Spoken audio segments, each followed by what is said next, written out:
Le Sofitel Hôtel Ivoire a été du 12 au 13 août passé le théâtre d'un grand forum Investir dans le district autonome d'Abidjan. Plusieurs personnalités de marque étaient présentes, à savoir le Premier ministre, ministre des Sports et du cadre de vie, M. Robert Begré-Mombé, parrain de la cérémonie, M. le ministre gouverneur du district autonome d'Abidjan, M. Ibrahima Bakongo Cissé, Mme Kandia Kamara, présidente du Sénat. Notons aussi que nous avons enregistré la présence des têtes couronnées, des guides religieux et autres. Cette cérémonie était placée sous le haut patronage de son Excellence le vice-président de la République, M. Thiemoko Mélié Koné. Cette rencontre s'est axée sur plusieurs thématiques, à savoir la santé, l'éducation, la formation, l'immobilier, le transport et le tourisme. La première journée a vu l'intervention du ministre Ibrahima Bakongo Cissé.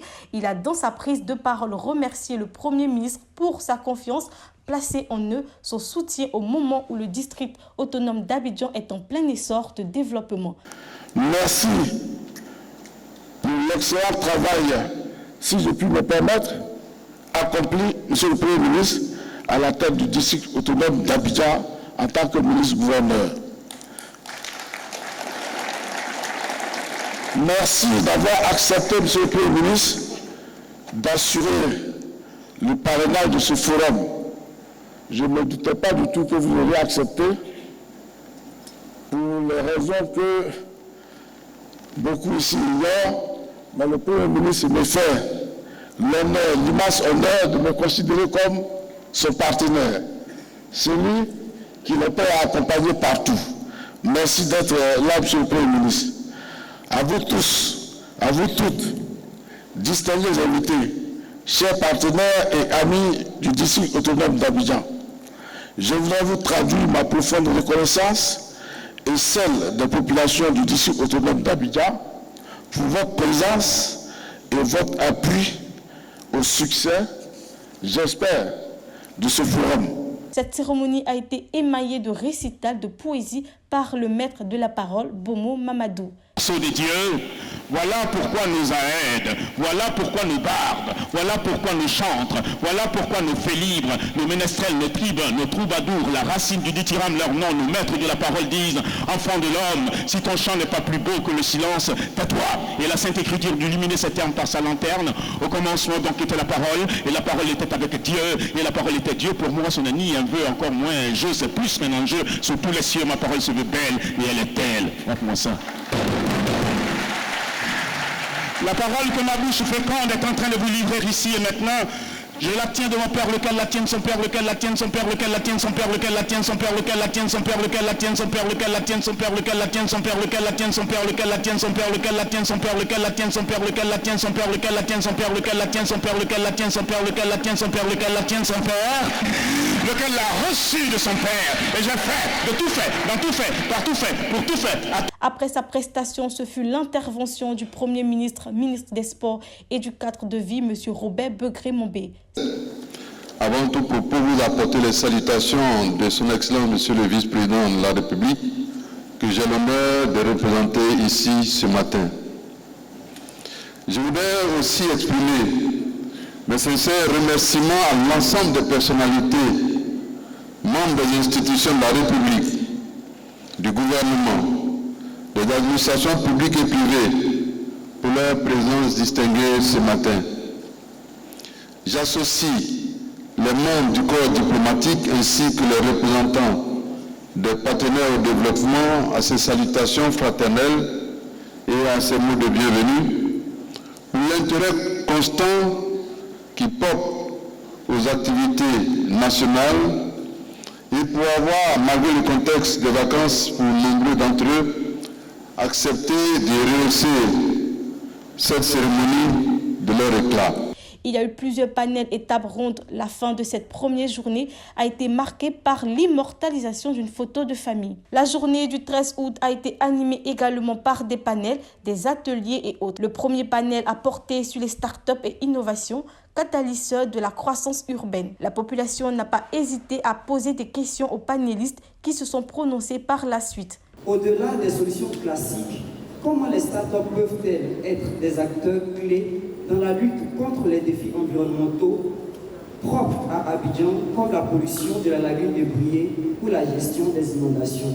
Je vous remercie. Un peu par rapport à la sous-région. Dans l'espace UEMOA, l'espace CEDEAO, la Côte d'Ivoire demeure l'un des pays les plus surtaxés.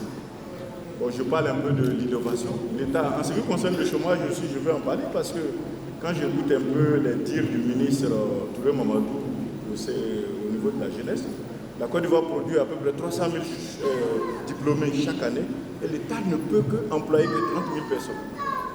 Donc l'État n'a pas le choix que de financer les projets des jeunes.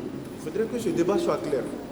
Tout l'argent qui est donné pour le financement des jeunes, il faut que l'État facilite ce système de financement des jeunes. Sur la ville nouvelle à l'université Foucault. Et donc je veux dire que nous sommes dans la même dynamique. C'est pour ça que nous sommes bien contents d'être invités à échanger avec le district et avec ceux qui sont là. Je voulais m'adresser aux jeunes, dire que l'environnement est en train de changer.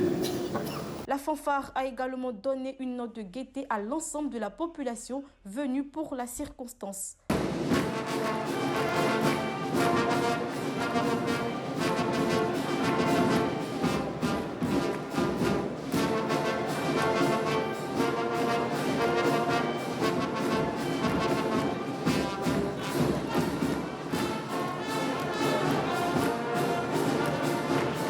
以崇高的敬意，本次论坛彰显了科特迪瓦为西非经济引擎元年的活力，更让我们Mesdames, Messieurs, je suis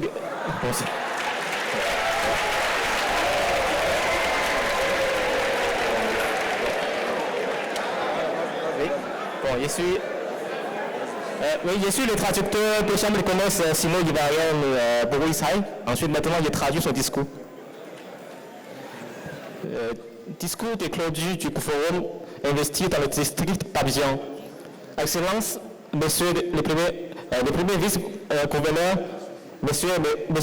Mesdames et Messieurs les ministres, chers dirigeants d'entreprises et coopérateurs économiques de toutes les nations, bonjour à toutes et à tous.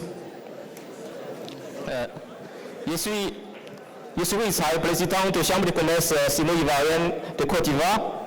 En ce moment solennel qui marque la clôture Russie du forum investi dans le district d'Abidjan de Côte d'Ivoire 2025. Je voudrais, au nom de tous les membres de notre association, exprimer notre plus profond respect au gouvernement et au peuple ivoirien. Ce forum a non seulement mis en lumière la vision de la vitalité de la Côte d'Ivoire en tant que moteur économique de l'Afrique de l'Ouest, mais il nous a également montré la détermination inébranlable des partenaires du monde entier à œuvrer main dans la main pour le développement. Cette cérémonie d'une nouvelle espérance d'un développement durable s'est achevée avec le discours de l'ex-ministre Daon Paulin. District autonome d'Abidjan, nouvelle espérance d'un développement durable, n'a pas été simplement un slogan. Il a conduit à des réflexions bien nourries qui traduisent clairement la vision du ministre-gouverneur Cissé Ibrahim Bakongo de faire d'Abidjan une ville moderne, inclusive, résiliente et compétitive, qui sera au service des Abidjanais et des Abidjanaises. Et nous comptons sur les investisseurs qui ont choisi cette destination pour faire des investissements responsables et impactants pour les populations. C'est dans cet esprit d'ailleurs que nous nous engageons à mettre en place très rapidement un comité de suivi des projets et des recommandations de ce forum. Et nous pensons très sincèrement, et c'est un peu la demande générale, institutionnaliser le FI2A comme un rendez-vous périodique, gage de transparence et de continuité et de résultats. Au nom du ministre-gouverneur du district d'Abidjan, je peux affirmer donc, haut et fort et avec conviction, que tous et toutes, vous pouvez compter sur notre entière disponibilité pour accompagner ces initiatives. Les initiatives portées par ce forum, car notre ambition à tous. Cela a été dit avec beaucoup de reprises à travers les ateliers, les forums et même à travers les interventions de l'ouverture, de la cérémonie d'ouverture, c'est de faire d'Abidjan une vitrine de développement pour la Côte d'Ivoire, un modèle pour toute la sous-région africaine. La cérémonie s'est achevée dans la gaieté.